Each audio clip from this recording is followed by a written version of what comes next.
Monica from Life is Art, and it's Wednesday. Let's create. We are going to be making a fun little tag treat box, and we're going to be using the Christmas Story pattern paper, and we are going to be using a Christmas stamp set called Let It Snow from the current, what are we in? October to December catalog.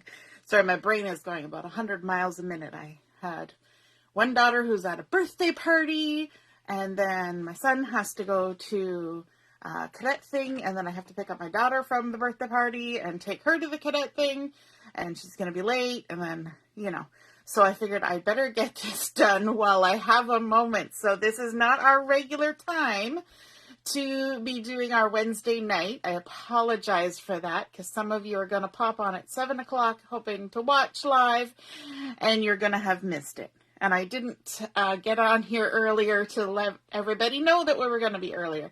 Hey, Heather, nice to see you're watching. Yes, you caught me just in the nick of time. So we're going to be starting out with a piece of the pine cardstock, and that's one of the coordinating cardstocks from Christmas Story. And this has been cut to 3 3/4 by 7 1/2. So 3 3/4 by 7 1/2, and we're going to do some scoring on this. And I will be posting the measurements when I post the photo, but it might not happen right away. It might be later on this evening when I get everything posted. So we're starting with 3 3/4 by 7 1/2. We're going to line it up here on the Versamat. Let me just see, make sure I'm in the frame. And I love using my Versamat for doing scoring. And we're going to score this at 3/4 of an inch. We're going to be going vertically along this 3 1/2 inch side, and we're going to score it at 3/4 of an inch. Now, some of you, a few of you, were at the crop on Sunday that I was at, and I did this as one of the make and takes. And so if you were at that crop, then you've already seen this in action, and you've already made one. Yay! So those of you who haven't, we're scoring at 3/4 of an inch, and then we're moving over and we're going to score it at 3 inches. So it's 3/4 of an inch in on either side. Then we're going to take our piece of pine cardstock and we're going to turn it horizontally so that we're now lined up with that 7 1/2 inch length. And we are going to score it at 2 1/4. So just line it up there, 2 1/4. Then at 3 inches. And then we're going to come over to 5 3/4, and this one has a little bit of a trick to it. We're only going to be scoring just from the edge to the score line here at 5 3/4. So just this little bit in this scored section here. And then we're going to come down to the bottom and we're going to score from the score line down to the edge. So just these little 3/4 of an inch little score lines there. Okay, and that's really just to help us later when we're doing a little bit of trimming, or right now when we're doing a little bit of trimming. So now I don't know if you can see these lines on the camera, but let's go ahead. Let's crease these lines. So first we're going to start with our long score lines all the way down the length, the 3/4 of an inch in from the edge. Score lines. There we go. And now we can do these horizontal ones. There's the 2 1/4 inch score line and the 3 inch score line. And then these last two up here, we're just going to use as a cutting guide. So let's take our scissors, and what we want to do is we want to remove this little rectangle that has been formed with the score lines. But we want to add a little bit of style to it. So what we're going to do is we're going to trim a little bit on an angle here. So if we line up our scissors with the score line and then kind of tip it down so that the handle of your scissors is tipped down a bit. So we're kind of making like a little triangle here. I don't know if you can see that very well. Our score line was straight and we've cut from the score line just down on an angle a little bit. And then we can come from the top and trim on this score line right down to that snip and remove the corner, just like that, okay? And then we'll repeat that on the other side. So we'll come here to the score line, and we're going to angle our scissors a bit, create a little bit of a triangle between our snip and the score line, and then we'll come from the top and trim off this part, okay? So we've got removed those pieces. And now here where we have our little score lines from those 3/4 of an inch folds here, we're going to trim out to the edge. But what we want to do is we want to remove a little bit and create a bit of a triangle. So if you snip right on the score line, just in as far as that horizontal score, then you can come in from below that trim and trim off a little triangle, and then come from above and trim off a little triangle so that you get a little V notch, just like that. Like if you were doing sewing, you would quite often make little V notches like this. Then we're going to do the same thing here on the 3-inch line. So we're going to snip on the score line and then come from below the score line and from above the score line and create a second notch. Okay? Then we're going to repeat that on the other side. So we're going to trim on the score line and then go from below, above, or from left and right, either side. And then do the same thing. We're kind of making little mitered corners there. There we go. Oops. That little piece is holding on for dear life. Okay, so now we have the base of our treat box tag all snipped out. And now we want to do some folding and some gluing. The first thing I want to do is I want to use red tape to fold this up because we're going to put some treats in here. And that's going to add some weight. You could use liquid glue for this, but I am impatient. So I'm going to add some of this red tape, which is nice, really sticky stuff, just on this flap at the bottom, right there. Trim it off. Just one strip will do. And then this side over here. And trim it off. So this is normally on a Wednesday we would be making a card. So this is kind of like a card. In fact, you could use it as a place card on a table setting. You can use it as a gift tag. Lots of different uses for it. So I thought it's quick and easy for me to do tonight while I'm driving around with kids. And it's also kind of fun. So then we're going to take these little flaps that are in the center and we're going to fold them in and apply some glue to the outside of them. So these ones we applied the red tape to the inside, and these ones we're going to put just a little bit of glue on the outside, okay? And then we're going to kind of fold it up. We want our back part, this tall back part, to come up, and it makes it a little bit easier if you put it flat. Stand it up, and then you're going to attach those little inside little bits in there. And the reason why I'm using my table to do this rather than up in the air is because we cut these on an angle. So if I line them up with the angles matching, my box will end up wonky. It won't be a nice square corners. Okay, so we've glued those little tabs to the inside. Then we can go ahead and remove the backing off the red tape. Or if you're using liquid glue, you would put your liquid glue on.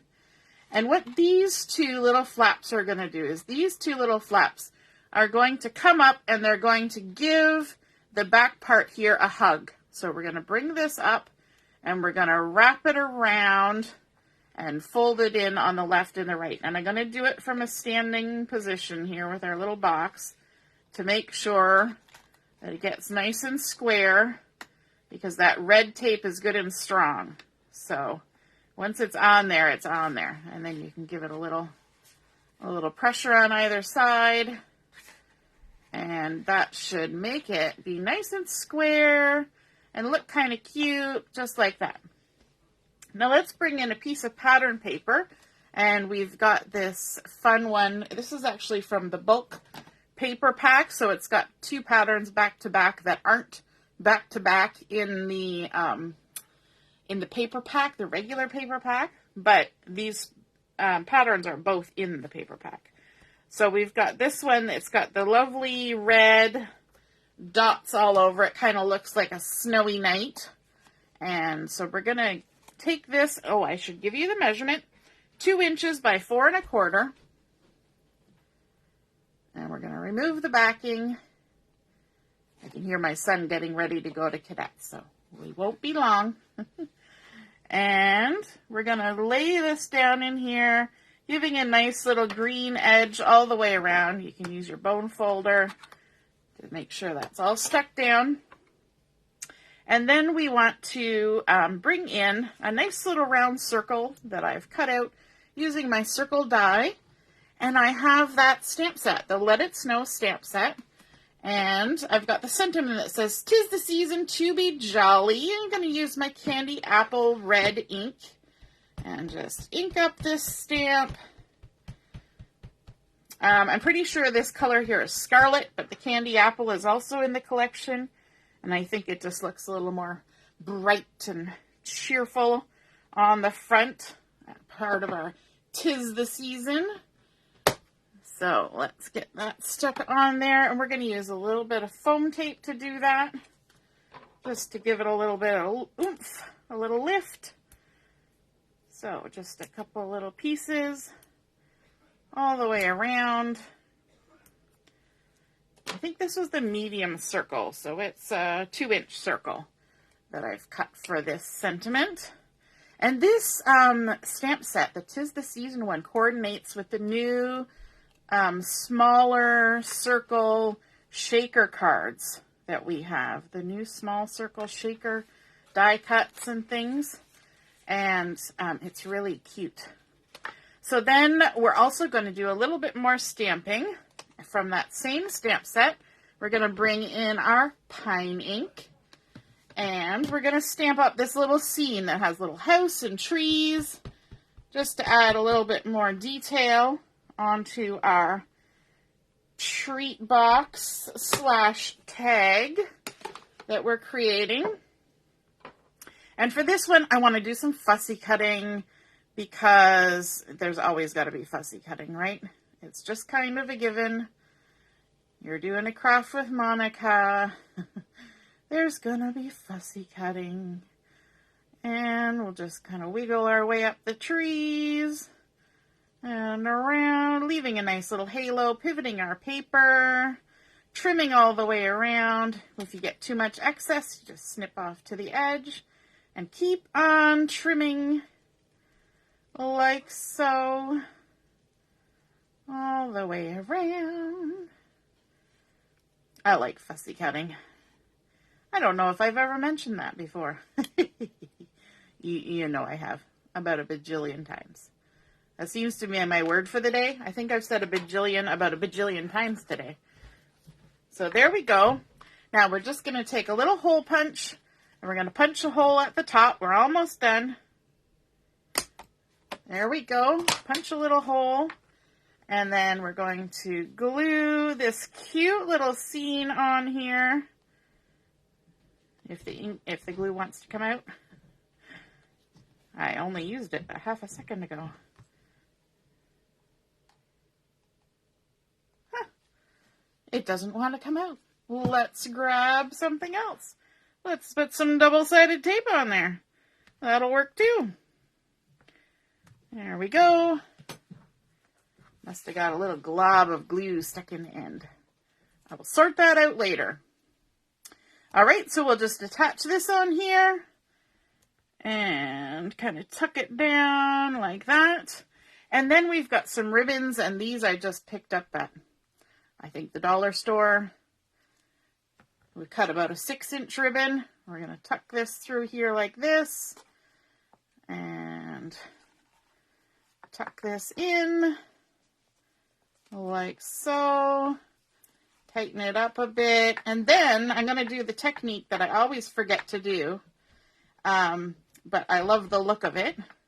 We're going to take a second piece, a bit of twine, And we're going to tie a bow around our ribbon. I always forget this technique, and then every time I see it, I'm like, oh man.